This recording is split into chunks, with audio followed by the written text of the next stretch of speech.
अस्सलाम वालेकुम, आप फेस टू फेस देख रहे हैं। मैं हूं मोहम्मद अकबर बाजवा। कल भी हम प्रोग्राम में बात कर रहे थे कि हुकूमत एक ऐसे मौके के ऊपर जहां पर कुछ ये मुतनाज़ मामला है कि चीफ जस्टिस की मुद्दत मुलाजमत में तोसी की तरफ मामला जा रहे हैं। जुडिशल कमीशन का इजलास हुआ, उसकी खबर अलग थी, लेकिन उसके अलावा आईनी तरमीम करने के हवाले से अब बातें हो रही हैं। आजम नज़ीर तारड़ साहब जो कि वफाकी वज़ीर कानून है, कल रात को एक इंटरव्यू के अंदर उन्होंने कह लीजिए कि इस बात को अफर्म कर दिया कि हाँ जी, यकसर इसको मुस्तरद नहीं करूंगा कि या तो चीफ जस्टिस की मुद्दत मुलाजमत जो है वो 3 साल हो जाए।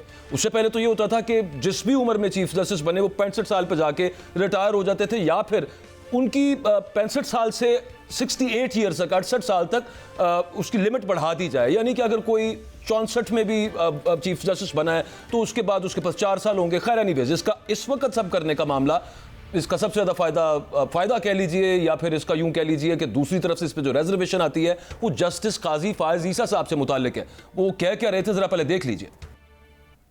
वाह वाह वाह वाह, क्या बात है।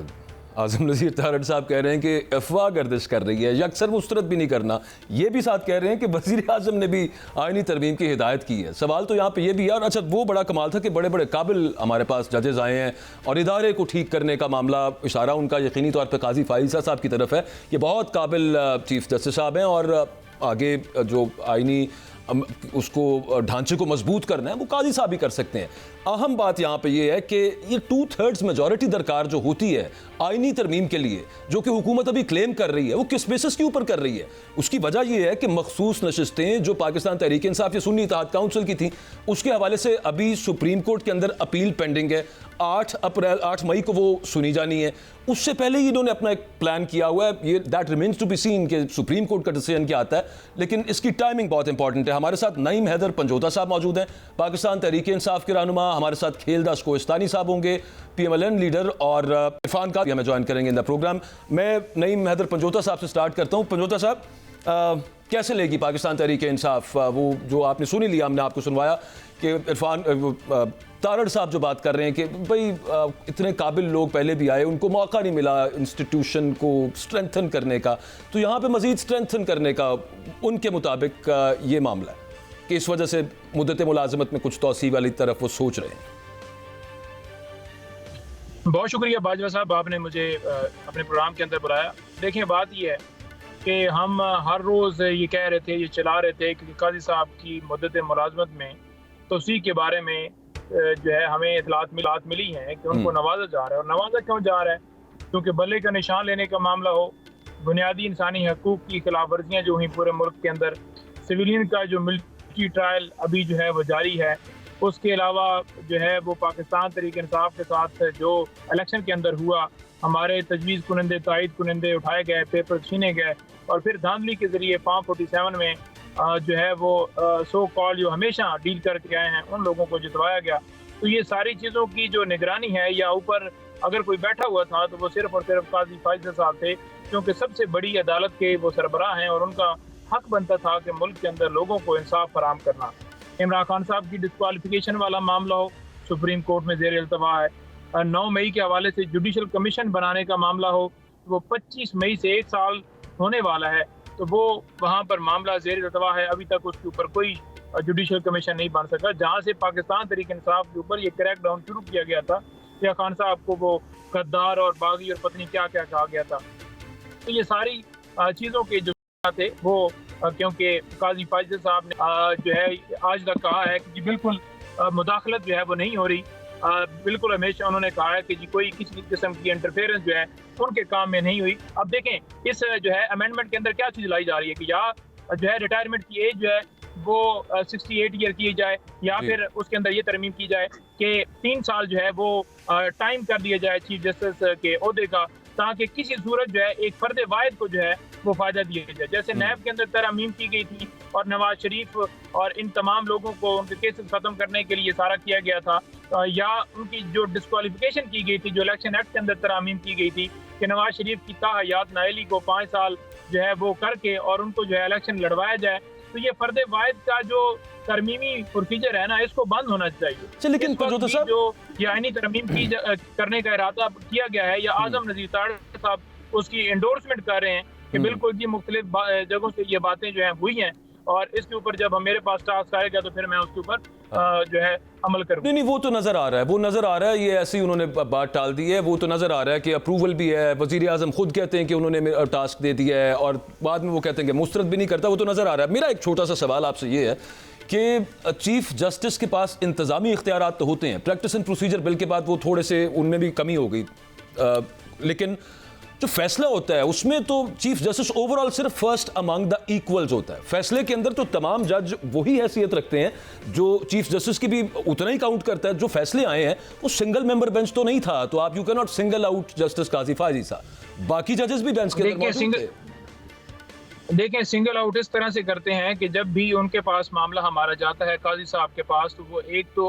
जो उनके रिमार्क्स होते हैं वो आपके सामने बड़े कैटेगोरिकल। इमरान रियाज की गिरफ्तारी के ऊपर उन्होंने कहा जी कि कौन इमरान रियाज। इसी तरह आप देख लें कि बल्ले का निशान, उस वक्त उन्होंने कहा कि जब आप आएंगे तो फिर मैं देखूंगा, लेकिन रिजर्व सीटें जो हैं हमारी मखसूस नशिस्तें छीनी गई हैं, लेकिन अभी तक जो है उसके ऊपर समाअत क्यों नहीं फिक्स की जा रही? क्योंकि 2/3 मेजॉरिटी के जरिए वो चाहते हैं कि आइन के अंदर तरमीम करके खुद जो है फायदा लें, और इसी वजह से हमें वो सीटें नहीं दी जा रही। क्योंकि इस वक्त सुन्नी इत्तेहाद कौंसिल की पोजीशन बड़ी वाज़ेह हो चुकी है कि जब 2 सीटें हमने जीत ली तो हमारी हैसियत बहाल हो चुकी है और हम एज ए पोलिटिकल, यानी कि Sunni Ittehad council as a political जमात जो है वो रिकॉग्नाइज हो रही है कि वो वहाँ पे उसकी हैसियत बरकरार हो गई है। उसके बावजूद जो है हमें रिजर्व सीटें नहीं दी जा रही। और अगर ओवरऑल देखें तो उनके जो रिमार्क्स आप देख लें कि वो कह रहे हैं कि मेरे पास कोई जादू की छड़ी नहीं है कि जिससे मैं अदलिया को आज़ाद करवा दूँ। साहब उसमें तो अभी सुप्रीम कोर्ट क्या फैसला करती है उसमें हमने देखना है, क्योंकि अतर मुनल्ला साहब हैं उस बेंच पे, मंसूर अली शाह साहब हैं, तीसरे जो जज साहब हैं, ये 6 जजेस वाला जो मामला है उसमें बड़े सख्त रिमार्क्स, और आपकी पार्टी ने बड़ा your party held those comments और रिमार्क्स बाय दीज जजेस। तो वो भी एक लेट्स सी कि वहाँ पे सुप्रीम कोर्ट में क्या बनता है। मैं खिलदास कोहिस्तानी साहब को शामिल गुफ्तगू करना चाहता हूँ। बहुत शुक्रिया खिताब आपने वक्त दिया है। ये हम बात यही कर रहे हैं कि आज़म नज़ीर तारड़ साहब ने भी टैसिटली कह दिया है कि दिस इज़ अंडर कंसिडरेशन कि चीफ जस्टिस की मुद्दत मुलाजमत या 3 साल की जाए या फिर जो रिटायरमेंट एज है वो 65 से बढ़ा के 68 साल की जाए। ये क्या ज़रूरत पेश आ गई इस वक्त ये सब करने की? पाकिस्तान तहरीक इंसाफ के बहुत सारे इल्ज़ामात रहते हैं, वो कॉन्फिडेंस का इजहार नहीं करते, और एट द सेम टाइम आप ये भी तो देखिए कि सिर्फ यहाँ पे मामला नहीं रहेगा, उसके बाद अगर इस तरह की कोई अमेंडमेंट होती है, और वो भी तब कि जब सुप्रीम कोर्ट मखसूस नशिस्तों वाला मैटर अगर सॉल्व कर लेती है, तो ये अगले जजेस पे भी तो स्ट्रेच ऑन होना है। तो ये आपकी पार्टी नहीं सोच रही कोहिस्तानी साहब? देखें, जिस तरह आपने आज़म नज़ीर तारड़ साहब की गुफ्तगू का जिक्र किया कि उन्होंने कहा कि अगर ये बात मैंने सुनी है और मुख्तलिफ जो स्टेक होल्डर है उनकी भी राय है, मगर अभी तक ऑफिशियली मुझे प्राइम मिनिस्टर साहब की तरफ से यहाँ कोई हुक्म नहीं हुआ है, ना मैंने इस पे काम शुरू किया है। अगर हुआ तो मैं करूँगा। और ये मौक़िफ़ PTI का खुद भी रहा है, और ये PMLN का भी रहा है, पीपल्स पार्टी का रहा है। क्या तो अगर पार्लियामेंट में अमेंडमेंट होगी तो ये हमारा एज ए बतौर में पार्लियामेंटर समझता हूँ हमारा काम है लेजिस्लेशन करना, और अमेंडमेंट अगर इस तरह की हुकूमत करेगी तो अकेले तना कोई नहीं करेगा। पार्लियामेंट में तमाम जो फरीकेन मौजूद है वहाँ पे उनके साथ भी गुफ्तगू होगी, और जो मुल्क के और जो इस निज़ाम की बेहतरी के लिए होगा वो किया जाएगा। तो मैं समझता हूँ थोड़ा इंतजार कीजिए, अगर ये इस तरह की बात आती है तो जो सर कोहिस्तानी साहब, मैं ना अभी सुनवा रहा था, और वो उनका जो आज़म नज़ीर तारड़ साहब ने कहा है वो आपने भी यकीनी तौर पर सुना भी होगा, पढ़ा भी होगा, जो कल इंटरव्यू उन्होंने दिया है उसमें से कहीं उन्होंने इनकार नहीं किया। उन्होंने पहली बात मुस्तरद नहीं किया, फिर उन्होंने कहा वज़ीर आज़म ने हिदायत की आईनी तरमीम की, और ये तजावीज़ ज़ेर गौर हैं, विच मीन्स के सोच रही है आपकी हुकूमत के ये करना है आपने। बट ये तो ज़रा होना जहन के अंदर कि अभी जो मखसूस नशिस्तों वाला मामला है जो तहरीक इंसाफ क्लेम करती है कि हमारी बनती हैं, वो सुप्रीम कोर्ट में तय होना है। बिल्कुल, वो उसके बगैर तो 2/3 नहीं है आपके पास। जी देखें, मैं वही बात कर रहा हूँ। अकेले से ना आम आज करेंगे ना कल करेंगे, जो भी फैसला आता है सुप्रीम कोर्ट का, उसके बाद ही जो भी सूरत होगी पार्लियामेंट में इदारे अमेंडमेंट में 2/3 मेजॉरिटी चाहिए हम तमाम स्टेक होल्डर से, और जिनकी मैं बता रहा हूँ जो तारड़ साहब ने कहा है कि सबकी ये सोच मौजूद है और सब ये चाहते हैं। तो अगरचे उस फ्लोर पे अगर सबने चाहा, सबके इत्तेफाक राय हुआ तो ये अमेंडमेंट होगी, और हुकूमत अगर अक्सरियत में आएगी, उस तादाद हमारी होगी तो हम करेंगे। तो जो फैसला रिजर्व सीटों के हवाले से देखें, जो पेशावर हाई कोर्ट का फैसला मौजूद है उसमें ये गए अपील में, तो बिल्कुल ऐसे ही, इनका हक है। सुप्रीम कोर्ट अगर जो भी फैसला करती है उसमें मैं रिमार्क नहीं देना चाहता। बिल्कुल, अब हम भी नहीं दे रहे, वो उसको साइड पे करते हैं, लेकिन चाहते क्यों है? जो आप भी बात कर रहे हैं कि सब चाहते हैं कि ये हो, ये क्यों हो कि 3 साल मुद्दत मुलाज़मत, और क्या अचानक ख्याल आ गया कि ये 3 साल होना चाहिए कम से कम चीफ जस्टिस का? इतने अरसे से तो चला आ रहा है वो उसूल, क्या उसमें बुराई क्या है? हम वो काम नहीं करना चाहते जो नहीं कहीं पे नहीं हुआ। ये निज़ाम पहले भी हमारे पास था 18 अमेंडमेंट में, और इससे आप दुनिया के बाकी ममालिक में भी देखें कि उस ये तरीके का मौजूद है। तो ये अगर होता है, अगर तमाम जमातें समझती है तो मैं समझता हूँ होना चाहिए। इसमें कोई एतराज़ की ना होने की वजह क्या है? इसमें कौन सा कबात है? कोई गैर कानूनी काम तो हम नहीं कर रहे हैं, ये पहले भी हुआ है, पहले भी है, और दुनिया में और जगह पे भी ये आप समझते हैं सर कि जैसे आजम नज़ीर तारड़ साहब कह रहे हैं कि बड़े बड़े जुडिशल माइंड्स आए, वो उनको मौका नहीं मिला, टाइम नहीं मिला कि वो इदारे ठीक करें या कंसोलिडेट करें पोजीशंस को। ये इंस्टीट्यूशंस बंदों पे तो नहीं होते, इंस्टीट्यूशन बना होगा तो जैसे प्रोसेस चल रहा है, बाकी जजेस क्या इतने हल नहीं? आप हमारा मैनिफेस्टो देके हमने वोट इस बुनियाद पे लिया कि हम जुडिशियल रिफॉर्म करेंगे। पीपल्स पार्टी का मैनिफेस्टो देखें, इवन आप पीटीआई का मैनिफेस्टो, मैंने तो नहीं उनका पढ़ा, मगर ज़रूर ये बात वो इत्तेफाक कर रहे हैं या उनके अंदर सोच मौजूद है। तो हमने मैनिफेस्टो में बताया है, हमने पहले ही पब्लिक को बताया, और अब हम समझते हैं कि इस तरह जुडिशियल रिफॉर्म हम करेंगे तो ये हमारा हक है, ये हमें करना चाहिए, हमें और इससे इदारा मजबूत रिफॉर्म्स तो खैर कोस्तानी साहब देखें, लोअर जुडिशरी से लेके फिर उसके बाद वो हाई कोर्ट में जजेस कैसे अपॉइंट होते हैं और वहाँ से एलिवेट सुप्रीम कोर्ट में कैसे होते हैं, ये मामलात हैं देखने वाले। असल जिन रिफॉर्म्स की आपकी जमात भी बात करती है, पीपल्स पार्टी भी और तहरीक इंसाफ भी, ये कि सिर्फ चीफ जस्टिस को फोकस करके और उनकी मुद्दत मुलाजमत 3 साल करनी है, ये जुडिशल रिफॉर्म एज सच जो ब्रॉडर टर्म में कहते हैं वो तो नहीं है। लेकिन एक ब्रेक लेनी है। अभी आपने भी कहा कि आपको वोट मिले हैं और आपका ये हक है कि आप करें, बिल्कुल वोट मिले हैं तो हर एक का हक है, लेजिस्लेशन करने के लिए में आते हैं। लेकिन पाकिस्तान तहरीक इंसाफ ने जो फॉर्म 47 और 45 की जो डिफरेंट और डिफरेंशियल बता के वाइट पेपर भी रिलीज़ किया है, वो कहते हैं कि बहुत सारी सीट्स तो गलत मिली हैं पाकिस्तान मुस्लिम लीग नून को और पीपल्स पार्टी को और दीगर जमातों को। एक ब्रेक के बाद आके ये बात करते हैं कि इनका खैर ऑर्डर तो क्या ही होना है मामला, लेकिन at the very same time Anwarul हक काकड़ साहब, जिनकी जिम्मेदारी थी कि फ्री एंड फेयर इलेक्शंस कराना है, उन्होंने ही फॉर्म 45 और 47 वाले झगड़े के ऊपर सवाल उठा दिए हैं और एक हिसाब से कन्फेस किया है कि फॉर्म 47 वाली कहानी या फॉर्म 47 वाले जो पाकिस्तान तहरीक इंसाफ का जो वाइट पेपर है और जो आर्ग्यूमेंट्स हैं वहाँ पे और जो बाकायदा विद प्रूफ हैं सच्चे हैं, उस पर बात करते हैं ब्रेक के बाद। Stay with us.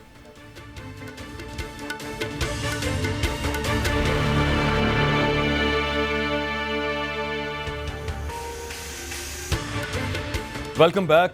अनवारुल हक काकड़ साहब ने जो फॉर्म 47 की तस्दीक की है उस पर बात करते हैं। उससे पहले इरफान कादिर साहब हमारे साथ मौजूद हैं। बहुत शुक्रिया इरफान कादिर साहब, आपने वक्त दिया है। ये जो इस वक्त एक सजेशन चल रही है जिसका कैटेगोरिकल अगर डिनाइल नहीं किया वजीर कानून ने कि चीफ जस्टिस की मुद्दत मुलाजमत में तोसी या फिर उम्र बढ़ा दी जाए या फिर टेन्योर मुकर्रर कर दिया जाए, तो दूसरी तरफ उन्होंने इससे इनकार भी नहीं किया। तो ये फरमाइएगा, क्या आप नहीं समझते कि ये एक एक्सटेंशन देने की मुतरादिफ है? इस वक्त ज़रूरत क्या है? ये कोई ऐसा नागुज़ीर रिफॉर्म है कि जो इसी वक्त याद आया हुकूमत को? ये बात अलग कि अभी मखसूस नशिस्तों वाले केस का फैसला होना है और उसके बाद 2/3 का फैसला होगा। देखिए, मेरे इल्म में कोई ऐसी बात नहीं है कि कोई इस तरह की कोई आईनी तरमीम होने जा रही है, चीफ जस्टिस की जो मुद्दत है वो बढ़ाई जा रही है। तो मुझे नहीं आई है, आप वज़ीर कानून से पूछें, वो बेहतर वजाहत कर सकेंगे। जी जी, उनसे पूछा है सर, वो अभी आपके आने से पहले थोड़ी देर पहले वो दिखाया भी उनका इंटरव्यू जिसमें उन्होंने कहा कि ये तजवीज़ ज़ेर गौर है और भी तजावीज़ ज़ेर गौर है और वज़ीर आज़म ने भी कहा कि आईनी तरमीम की जाए। आपकी राय में होनी चाहिए ये कि 3 साल कर दिया जाए टेन्योर चीफ जस्टिस का, या फिर जो रिटायरमेंट एज है वो 65 से 68 की जाए? ये होना चाहिए। मैं जब तक ये तरमीम खुद ना देख लूँ मैं तब तक कोई राय नहीं दूंगा। सर, इस पर क्या हाइपोथेटिकल बात भी नहीं हो सकती? अगर वो तो बड़ा क्लियर नजर आ रहा है कि हुकूमत is going towards that path. आपकी राय के अंदर ये होना चाहिए? आपकी सिर्फ राय पूछ रहा हूँ मैं, हुकूमत का चले साइड पे करते हैं मामला। हाँ नहीं, मैंने कहा ना, मैंने वो तरमीम अभी जो जब तक सामने मेरे नहीं आएगी तब तक कुछ भी कहना कबल अज़ वक्त है। आप और कोई सवाल अगर तरमीम के बारे में तो पूछे, मैं उसका जवाब दूँ।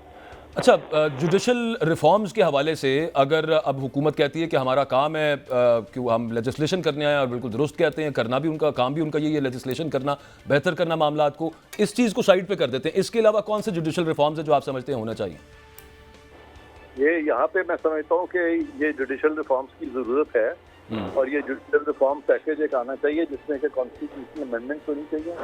सबसे पहले जो रिफॉर्म्स हैं वो ज़रूरी हैं जजेस के अपॉइंटमेंट के बारे में, क्योंकि जुडिशल कमीशन ऑफ पाकिस्तान का जो मकसद था वो पूरा नहीं हो सका, क्योंकि चीफ जस्टिस जो थे अपनी मर्जी की अपॉइंटमेंट पूरे ने शुरू कर दी थी और रूल्स में उस तरह से तब्दीली नहीं की जिस तरह से के रूल्स में अमेंडमेंट होनी चाहिए थी और वो आइन का जो एक मंशा था वो पूरा नहीं कर रहे थे। और बल्कि मैं भी जब अटॉर्नी जनरल था तो मैंने जुडिशल कमीशन की मीटिंग में आने से इनकार कर दिया था। मैंने कहा था जब तक चीफ जस्टिस साहब जो है अमेंडमेंट्स कैरी आउट नहीं करेंगे, जब तक जुडिशल कमीशन ऑफ पाकिस्तान को फाल नहीं बनाएंगे, अभी तो एक पर्देवाज जो है वो अपॉइंटमेंट कर रहा है, तो जब तक वो सबका एक रोल नहीं होगा जो कि कॉन्स्टिट्यूशन भी एनविज करती है, तो मेरा इस मीटिंग में आना बेमानी है और मैं फिर मीटिंग से 3-4 माह तक मैं उन मीटिंग से नहीं जाता रहा। तो ये मैं समझता हूँ जरूरी है। और फिर पार्लिमानी कमेटी जो है उसको इन्होंने खुद ही एक फैसला दे के ख़त्म कर दिया और उसकी हैसियत जो है उसको एक फैसले से ही ख़त्म कर दिया। तो इस तरह की वायलेशन जुडिशरी ने की है जहाँ पे कि कॉन्स्टिट्यूशनल फोरम्स को बिल्कुल ही बेमानी करके रख दिया और खुद जो है ये इतने आज़ाद हो गए कि इन्होंने मुकन्नना को भी कमज़ोर करने की कोशिश की और इन्होंने इंतज़ामिया को भी कमज़ोर करने की कोशिश की। तो उस हद तक वजाहती तरामीम जो है उनकी ज़रूरत है ताकि जुडिशरी अपने उस दायरा इख्तियार में रहे जो आइन ने मुतय्यन किया है, ना कि उस दायरा इख्तियार को फलांग के इंटरप्रिटेशन के नाम पे तो इस तरह से खिलवाड़ शुरू हो जाए जिस तरह से माजी के कुछ चीफ जस्टिस ने किया था। तो अभी सर अगर किसी किस्म की तजावीज़ आती हैं फिर उसके बाद हुकूमत बढ़ती है इस मामले की तरफ के आइन के अंदर जुडिशरी से मुतालिक तरामीम की जाए, तो आप इस मामले को लेकर जुडिशल रिव्यू के हामी हैं कि वो कहते हैं ना कि हमारे जहाँ पे पर काटने की कोशिश की जाएगी तो आइन ने हमें इख्तियारात दिए हैं कि हम उस पर कर सकते हैं, रिव्यू रख सकते हैं और हम ये कह सकते हैं कि आप ये अमेंडमेंट नहीं कर सकते। आपकी आवाज फट रही है, आवाज नहीं क्लियर आ रही है आपकी, इनको क्या जरा आवाज ठीक करें, बड़ी टेक्निकल इशू होगा। मैं पूछ रहा सर जुडिशल रिव्यू के आप इस तरह से कि जुडिशरी से मुतालिक अगर कोई कानून साजी की जाती है और उस पर जुडिशरी अपना रद्द अमल देती है कि यहाँ पर आप हमारा आइनी हक कर्टेल करने की कोशिश कर रहे हैं, तो ये आप ना कीजिए, क्या आप इस बात के हामी हैं कि या फिर सिर्फ पूरा का पूरा इख्तियार सिर्फ मुकन्नना के पास होना चाहिए? देखिए मैं समझता हूँ कि मुकन्नना अफजल है, वो मदर ऑफ ऑल लॉज है, जुडिशरी के जजों पे पाबंद है कि वो जो कानून मुकन्नना बनाती है उसकी पासदारी करें। लिहाजा ये जो अपने फैसलों के साथ इन्होंने कोशिश की सबकत ले जाने की, जबकि ना ये प्रॉपरली इलेक्टेड है ना ये प्रॉपरली सिलेक्टेड है, तो ये मुकन्नना जो कि इलेक्टेड रिप्रेजेंटेटिव्स हैं पीपल ऑफ पाकिस्तान के, वो कैसे जुडिशरी के ताबे हो सकती है। लिहाजा जो भी वो कवानीन बनाएंगे वो अच्छे होंगे, मुल्क के लिए भी अच्छे होंगे और जुडिशरी को उसकी ताबेदारी करनी पड़ेगी। और अभी सर जो रिसेंट फैसले आए सुप्रीम कोर्ट से, उनके बारे में आपकी वैसे तो ओपिनियन आ चुका है, लेकिन अभी दोबारा पाकिस्तान तहरीक इंसाफ उन्हीं को उठाती है और हाईलाइट करती है कि जस्टिस काजी फाइज़ साहब की सरबराही में बेंचेस ने उनके खिलाफ जो फैसले दिए those were against the people of Pakistan. Do you think so?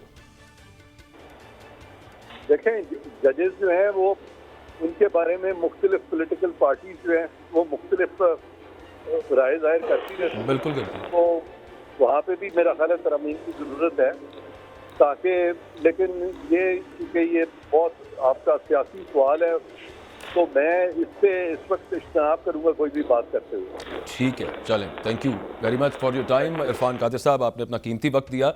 Anwarul हक काकड़ साहब की तरफ आ जाते हैं जी।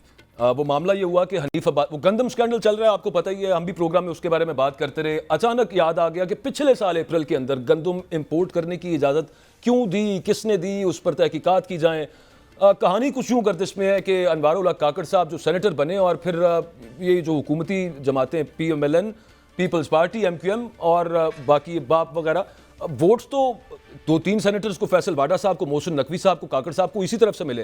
सो काकड़ साहब जो हैं ही वॉज टाउटेड एज मुबैना, तो वो कहा जा रहा है कि उन्होंने फॉरेन मिनिस्टर उनको बनाना मकसूद था मुक्तदरा का, और उनका रास्ता रोकने के लिए ये गंदम स्कैंडल की तहकीकात आ गई। तो उस पर हनीफ अब्बासी साहब ने ये बात की कि जनाब चोरी की है आपने और मैं कसम खाता हूँ कि आपने जो है ना गंदम स्कैंडल में पैसे खाए हैं, जिस पर अनवारुल हक काकड़ साहब जो कि निगरान वजीर आजम थे, निगरान वजीर आजम का काम है फ्री एंड फेयर इलेक्शंस करवाना, वो ये कहते हैं कि फॉर्म 47 पर बात आई तो आपको और नून लीग को मुंह छुपाने की जगह नहीं मिलेगी। एक तरफ खुद ही एतराफ़ भी कर रहे हैं कि ये सदाकत है इस बात के अंदर कि फॉर्म 45 में जो रिजल्ट थे वो चेंज करके फॉर्म 47 के जरिए हुकूमत दी गई। खेलदास कोहिस्तानी साहब, ये एक इंडाइटमेंट, फर्द जुर्म जिसको कहते हैं, क्या आप नहीं समझते कि ये जिस बंदे का काम था वो खुद आपके ऊपर इल्जाम लगा रहे हैं, अपने ऊपर तो लगा भी रहे हैं? कोहिस्तानी साहब आवाज आ रही है? दोबारा मैंने आपकी सुनी नहीं बात। जी। अच्छा, मैं सिर्फ अनवारुल्लाह काकड़ साहब ने फरमाया है कि फार्म 47 पर बात आई और ये हनीफ अब्बासी साहब को मुखातिब करके उन्होंने कहा है तो आपको और नून लीग को मुंह छुपाने की जगह नहीं मिलेगी। ये फर्द जुर्म आयद की है उन्होंने कि फॉर्म 47 के जरिए आपकी हुकूमत बनी है। बहुत सारे लोग आपके फॉर्म 45 के रिजल्ट पे नहीं, बल्कि जो बाद में रिजल्ट तब्दील हुए फॉर्म 47 में, उसकी वजह से हुकूमत में आए। तो ये आप पर जो फर्द जुर्म निगरान वज़ीर आज़म ने लगा दी, अपने आप पर तो लगा ही ली।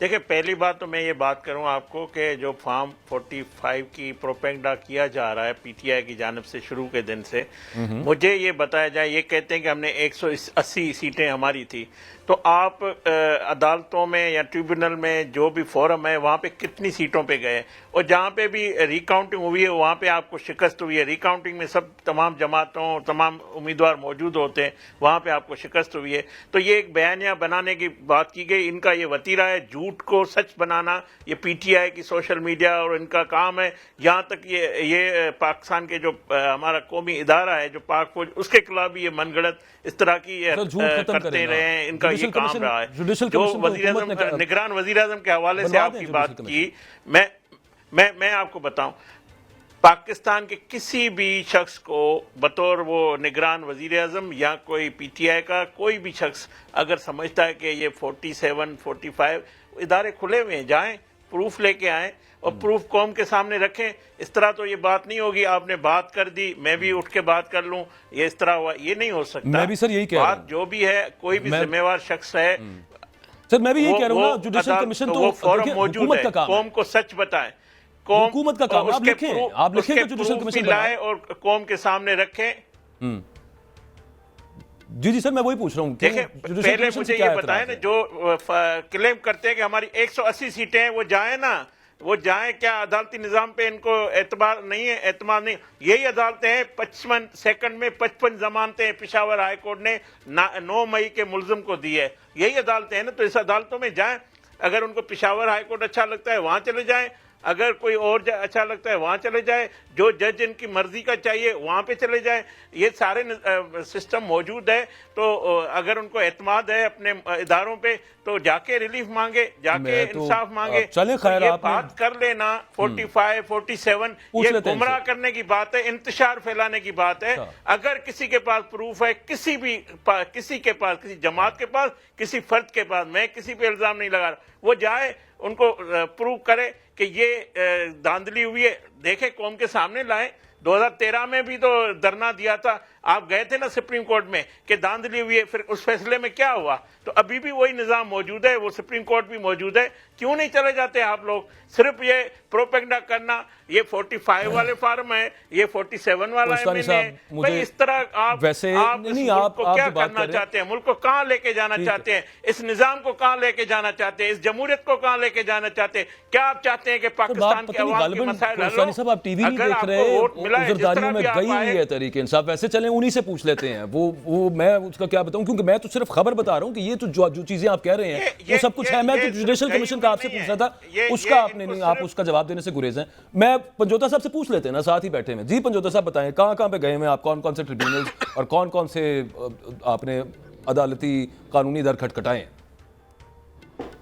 देखिए, बात यह है कि जिस तरह से ये बयान कर रहे हैं ना कि जिन हल्कों में रिकाउंटिंग हुई है ये हारे हैं, तो इनके सामने है कि जिन हल्कों में हमने दरखास्त दी, रिकाउंटिंग की, हमारी दरखास्त जो है एक्सेप्ट नहीं हुई और रिकाउंटिंग नहीं की गई। मैंने खुद दी थी दरखास्त और मेरी रिकाउंटिंग नहीं की गई, और जहां पर इनकी दरखास्त गई वहां पर रिकाउंटिंग भी हुई और इनके उम्मीदवारों को जितवा दिया गया। जैसे इन्होंने धांधली की है इस ज़िमनी इलेक्शन में, पिछले इलेक्शन में भी पूरा प्रोसेस किया।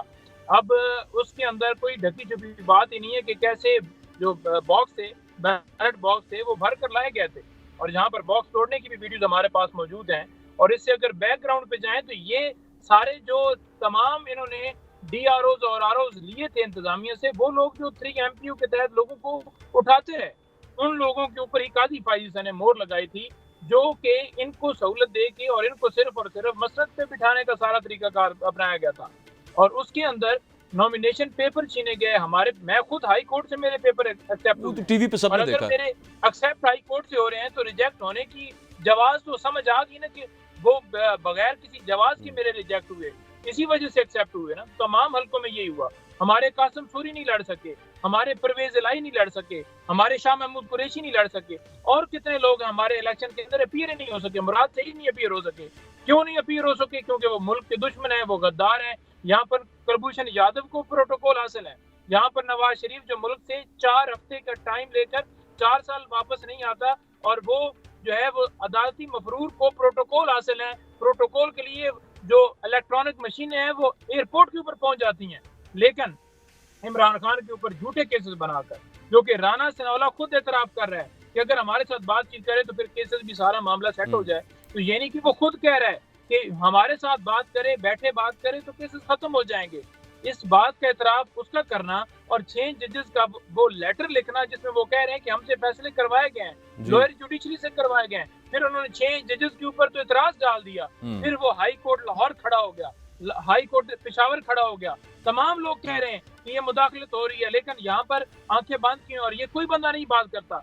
ये बात करता है तो कहते हैं जी कि नहीं इसकी प्रॉपर्टी आ गई है, इसकी पीटीआई से अटैचमेंट है। क्यों नहीं बात करते? क्योंकि इन्हें पता है कि ये खुद जो है उससे बेनिफिशियरी हैं, ये खुद उसके बेनिफिशियरी हैं। और इसी वजह से पाकिस्तान तहरीक इंसाफ के साथ जो सारा जुल्म किया गया, जो इस इलेक्शन के अंदर धांधली हुई, 3 हल्के मैं चैलेंज करता हूँ कि ये लेकर आ जाएं, इलेक्शन कमीशन में लेकर आ जाएं, वहां पर फॉर्म 45 या ट्राइब्यूनल में लेकर आ जाएं, या किसी हाई कोर्ट में लेकर आ जाएं, या यहाँ पर आपके जो प्रोग्राम है उसके अंदर लेकर आ जाएं। क्योंकि इन्होंने ये कहना है कि जी बताएं जी कि ये क्यों नहीं जाते अदालत में, क्यों नहीं जाए, बताएं जी ये इलेक्शन कमीशन के पास क्यों नहीं जाते। हम गए हुए हैं, लेकिन वहां पर मामला लटकाए जा रहे हैं। वहां पर आपके सामने है कि 2 जो है वो जस्टिस साहबान को का बेंच जो है वो कंस्टिट्यूट किया गया था लाहौर में, ठीक है। लेकिन उसके बाद जो है एक नोटिफिकेशन हुआ कि ये इतने जजेस जो हैं ये केस की समाअत करेंगे, लेकिन वो जजेस के हवाले से जो नोटिफिकेशन है वो अभी तक इलेक्शन कमीशन ने नहीं किया। वो नहीं तो ये किया, बिल्कुल सारी नहीं चीजें किया। जोड़ रही हैं। मैं अच्छा मेरे पास ना actually I have to move forward. Panjota साहब आपकी इजाजत के साथ एक सिर्फ सवाल मैं कोस्तानी साहब से पूछ, एक सेकंड कोस्तानी साहब मेरा एक सवाल ले लीजिए प्लीज, मेरा एक सवाल ले लीजिए। मैं अनवारुल्लाह काकड़ साहब की बात कर रहा था। आपकी जमात के सेनेटर अफनान उल्लाह हैं, आप राना सनाउल्लाह साहब हैं, बड़े सीनियर लीडर हैं, और दीगर हैं। वो कहते हैं कि ना हमारा कोई काकड़ साहब से लेना देना है, ना हमारा मोहसिन नकवी साहब से लेना देना, ना फैसल वाडा साहब से लेना देना। इनको वोट क्यों दिया था फिर सर सेनेटर बनवाने के लिए? देखें बात ये है कि वोट हमने ये हमारा अगर कोई कैंडिडेट आता है हम वोट देते हैं, पार्टी का फैसला है, मेरा किसी अकेले का फैसला नहीं। अगर मोहसिन नकवी को हमने वोट दिया है ये पार्टी की जमात का फैसला है, और जमात ने फैसला सोच समझ कर किया है। मैं समझता हूँ वो इस वक्त हुकूमत का हिस्सा है, वो अहम वजीर है मोहसिन नकवी साहब। काकड़ साहब को अगर आज़ाद इलेक्शन वो जीत के आया, बलूचिस्तान में इलेक्शन नहीं हुई थी, वहाँ पे तमाम जमातों ने मिल के कैंडिडेट को बिना मुकाबला सब उम्मीदवार आए, तो ये उसका एक हक है, वो आया है जीत के। इसी तरह वाडा साहब को अगर पीपल्स पार्टी ने वोट दिया ना, लेकिन उसके बाद पार्टी के सीनियर, उसमें क्या बुराई है? अगर किसी कैंडिडेट को इंतखाब कराना, मुंतखब कराना, ये हनीफ अब्बासी साहब जिनको कह रहे हैं चोरी किया, कोई इतना आपने मोहसिन नकवी साहब को दे दिया, पीपल्स पार्टी ने उधर से वाडा साहब को दे दिया। देखें बात मैं बताऊं वजीर आजम पाकिस्तान शहबाज शरीफ ने एक कमेटी बना दी है, दूध का दूध पानी का पानी होगा, कौम के सामने होगा। कोई भी शख्स इसमें, मैं किसी पे इल्जाम नहीं लगा रहा हूँ, ना मेरे पास कोई प्रूफ है मैं ये बात कहूँ कि फलाना शख्स जिसने भी ये किया है, जो भी उस वक्त जो भी इस मामले स्कैंडल में मलूस है वो बिल्कुल ठीक है। अच्छा सर, वो मैंने ब्रेक किया है और चूंकि ये गंदम वाले मामले पे ही आगे बात करनी है। बहुत शुक्रिया नईम पंजोता साहब आपका भी, खेलदास कोहिस्तानी साहब आपका भी। मामला ये है कि ठीक है पुरानी तहकीकात तो आप कर लें, लेकिन इस वक्त ऑन ग्राउंड क्या हो रहा है? किसान कह रहा है कि उसने अगली फसल काश्त करनी है, अब रख के बैठे हुए गंदम, खरीदने वाला कोई नहीं है, मिडिल मैन सिर्फ उसमें से फायदा उठा रहा है और सस्ती गंदम किसान से उठाई जा रही है। किसान एहतजाज करना चाहते हैं, उनको उठा लिया जाता है। अभी भी बहुत सारे गिरफ्तार हैं, आगे मजीद गिरफ्तारियां करने के भी प्लान्स हैं। हमारे साथ किसान रहनुमा मौजूद होंगे, एक ब्रेक के बाद बात करते हैं इस पर।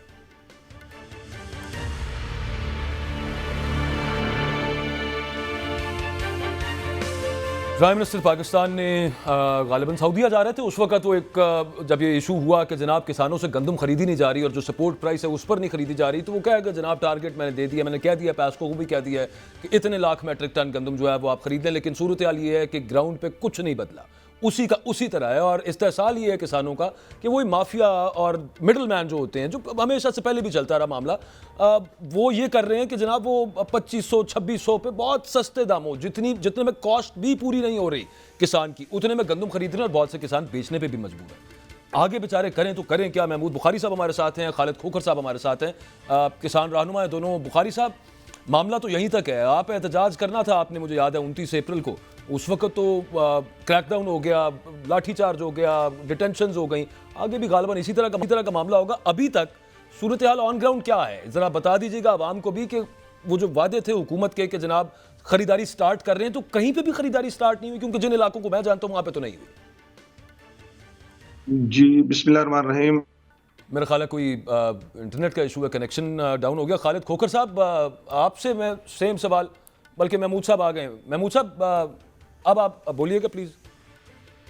जी, गुजारिश ये है कि आपने सवाल किया है कि कोई खरीदारी हो रही है, तो मैंने कहा अंधेरा ही अंधेरा है, दूर दूर तक कुछ भी नहीं दिखाई देता। इन्होंने तो हमें किसानों को इस तरह बेदस्तोपा जो है वो छोड़ा है कि हम खुद हैरान रह गए हैं, शशदर रह गए हैं। पाकिस्तान की तारीख में इस तरह कोई नहीं हुआ कि आप अगर आपने खरीद नहीं करनी थी, आप नवंबर के अंदर आप कह देते हमें कि जी अक्टूबर में कह देते, एक माह पहले कह देते कि जी आप जो ना वो जागते रहना तो साढ़े देना रहना, तो हम फिर खुद फैसला करते कि हाँ जी हमने कितनी गंदम बीजनी है और कितनी नहीं बीजनी। अब आके ये हमें कह रहे हैं कि जनाब खरीद नहीं करनी। कभी कह रहे हैं कि बिलाल यासीन साहब के इतना मॉइस्चर है, कभी 10% कह देते हैं, कभी 20% कह देते हैं। अजब मजाक कर रहे हैं कि पास्को जो है वो गंदम खरीद कर रही है। हैरानी की बात यह है उसके लिए मॉइस्चर हलाल है और पंजाब हुकूमत के लिए हराम है। ये तो एक सोची समझी स्कीम के तहत जो है बाजा साहब ये जो है किसान को तबाही की तरफ लाया जा रहा है और उसमें ये एक जो तसलसल है।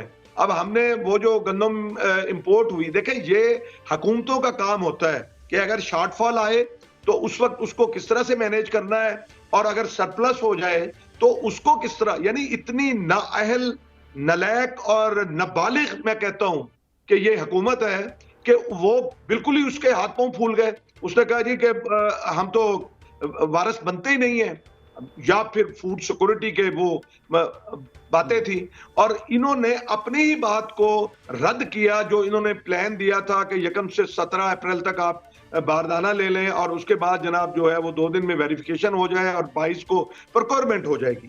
यानी ये मजाक कर रहे हैं बैठ के एक मतलब ईवानों के अंदर। उनको अपने जो इक़्तिदार के नशे में इस तरह से गुम है, उन्हें ये एहसास ही नहीं है कि 80-90 लाख जो खानदान है जो किसानों के, वो किस कर्ज के अंदर जो है वो अपनी जिंदगी गुजार रहे हैं।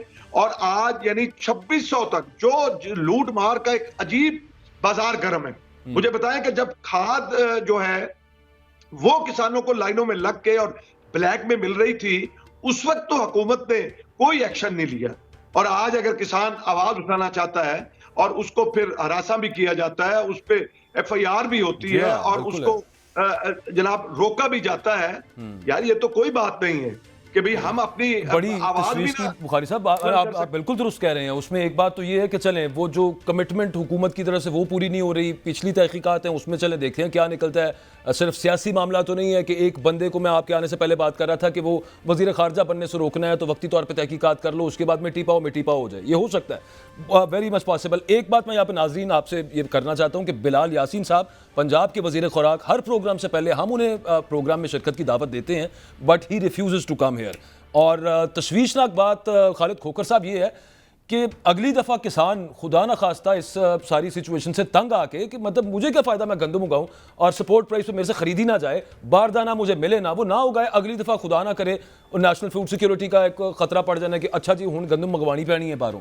अब इस दफ़ा तो सरप्लस था, उसके बावजूद मंगवा ली, अगली दफ़ा कहेंगे इतने पैसे नहीं मंगवाने के। तो अजीब सी सूरत हाल बन रही है खोखर साहब। खालिद खोखर साहब जी बहुत शुक्रिया जी। ये जो इम्पोर्ट गंदम की गई है इसकी जो स्टोरी ब्रेक मैंने की थी जी, सारा रिकॉर्ड मैं निकलवा के लेकर तमाम मीडिया को सब जगह पे मैंने दिया था। मेरे बल्कि मैं ही हूँ जिसने एप्लीकेशन दी प्राइम मिनिस्टर को, आर्मी चीफ को, डीजी SIFC को, मैंने पढ़ा था जिसमें last national food security meeting के अंदर ये कहा गया कि 47 लाख मेट्रिक टन जो है वो मिलियन मेट्रिक टन जो है वो सरप्लस है हमारे पास, उसके बावजूद इंपोर्ट हुआ था। हाँ जी। अच्छा, उसके बावजूद 1 अप्रैल की जो इनकी नेशनल फूड सिक्योरिटी की रिपोर्ट है उसके मुताबिक इनके पास को 43-44 लाख टन गंदम मौजूद है 2024 1 अप्रैल को, पिछले साल वाली बजट है, जिनके इंपोर्ट करने की कोई जरूरत नहीं थी। इंपोर्ट करना टोटली बदनीति है और ये काश्तकारों का मुआशी कत्ल हुआ है। सिर्फ काश्तकारों का नहीं हुआ, आज मैं इस चीज पे हैरान हूँ कि हुकूमत बगले बजा रही है कि जी हमने 16 रुपए की रोटी कर दी है। आज जिस रेट पे हमसे गंदम ली जा रही है वो रोटी का रेट 16 रुपए नहीं बनता, 10 रुपए बनता है। आए हुकूमत एक फैसला करे कि पूरा साल क्या गरीब आदमी को बीच में से वो खा रहा है ना सर, मिडिल मैन कहाँ पे वो उधर तक पहुंचती थोड़ा है, वो तो आपसे खरीद लेते हैं किसानों से। अगर हमें जिबा किया गया है तो कम से कम एंड कंज्यूमर को फायदा तो होगा, बिल्कुल ठीक बात है। अच्छा, मैंने ना आखिरी सिर्फ मुझे ये बताइएगा बात कि अगला प्लान क्या है सर? पुलिस ने तो पूरा प्लान तैयार किया हुआ है, मैं आपको जिम्मेदारी के साथ बता रहा हूँ, वो दोबारा आप निकले तो वो दोबारा गिरफ्तारियां होंगी, डिटेंशन होगी। देखिए सर, ना हमें गिरफ्तारियों का डर है ना किसी चीज का डर है, ठीक है जी। पाकिस्तान की ज़राअत को बचाने के लिए मैं इंशाल्लाह कल या परसों में ऐलान कर रहा हूँ, क्योंकि हमने पाकिस्तान में रहना है, पाकिस्तान की ज़राअत को बचाना है। मेरे बड़े भाई सर छोटे भाई में से बहुत छोटे हैं, महमूदुल हक बुखारी साहब, बड़े पे नाराज हो जाते हैं ये, सैयद महमूदुल हक बुखारी साहब बैठे हैं जी। तो हम इंशाल्लाह मिल के अपना लाएअमल दे रहे हैं जी, और इंशाल्लाह ताला हम अपनी ज़राअत को बचाएंगे, किसान को बचाएंगे। इस वक्त किसान का मुआशी कत्ल हो चुका है, हम कोशिश करेंगे कि किसान की जिस तरह भी हो सके हम उसकी रहनुमाई भी करें और उसका साथ भी दें। इंशाल्लाह हम तमाम काश्तकार बेहतर तो यही होगा कि आपके एहतजाज की नौबत ना आए, हुकूमत किसानों का भी सोचे और चले, कुछ नहीं करना तो अपने वोट का ही सोच ले, पाकिस्तान की फूड सिक्योरिटी का सोच ले अगले का। मेरे पास ना एक्चुअली खोखर साहब हुआ ये कि टाइम की किल्लत की वजह से मुझे कहा जा रहा है कि क्लोजिंग की तरफ जाना है, इस पर हम कल इंशाल्लाह डिटेल गुफ्तगू दोबारा रखते हैं। बहुत शुक्रिया बुखारी साहब, खोखर साहब आपका भी शुक्रिया। नाज़िम आपने देखा, इंशाल्लाह कल मिलते हैं। अल्लाह हाफ़िज़।